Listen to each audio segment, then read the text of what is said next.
Obviously, the story of the week for Alabama football is Jalen Waddle, most likely out for the rest of the season. His absence has an impact on not just the Crimson Tide, but Bama's opponents and how they'll prepare to face Alabama. William Galloway joins us now with more.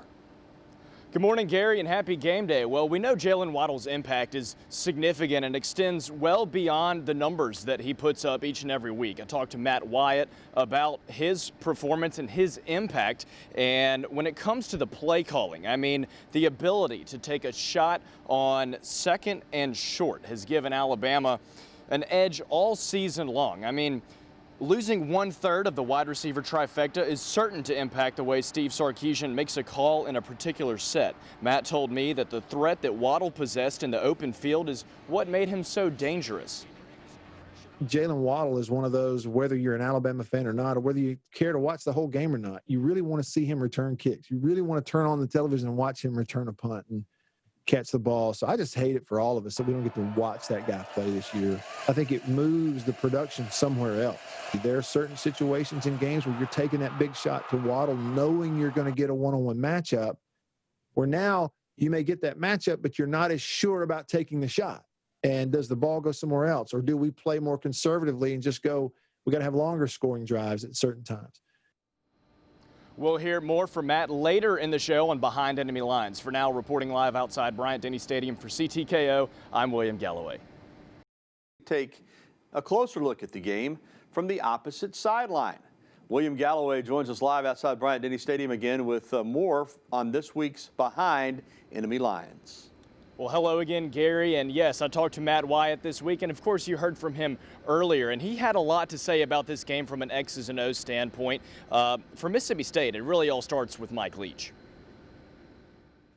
So there's an interesting dynamic of laid back, he is who he is in the media, and then with the team, about as old school coach as it gets. So we're still kind of learning the ropes with Mike, but so far it's an interesting ride. That ride has brought Mississippi State to a 1-3 record at this point in the season. We all saw the air raid on display for the Bulldogs in the Week 1 win over LSU, but in Week 2 versus Arkansas, Barry Odom's defense tried a new approach. Let's back up and let's drop 8, only rush 3. Yes, they may have more time to throw. We'll try to get pressure with 3, but we're going to keep those receivers in front of us and make them read our zone coverage and see if they'll make a mistake. So instead of giving State the opportunity to go on a 5-play scoring drive, we're going to force State to go on a 15-play scoring drive. And if they execute well enough with no spring practice and no offseason and a brand new offense, they can execute everything well enough to score on us in 15 plays. We just have to shake their hand.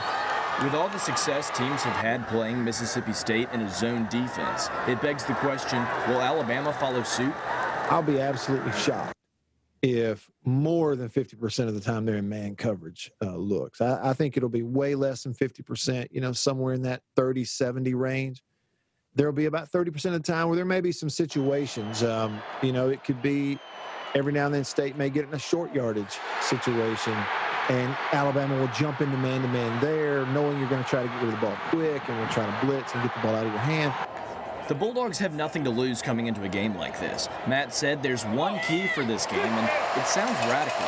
Every drive State has must end in a kick of some sort. Extra points, field goals, or punts. Punts are good in a game like this, especially when your defense is playing so well and has so much confidence. Give them a chance.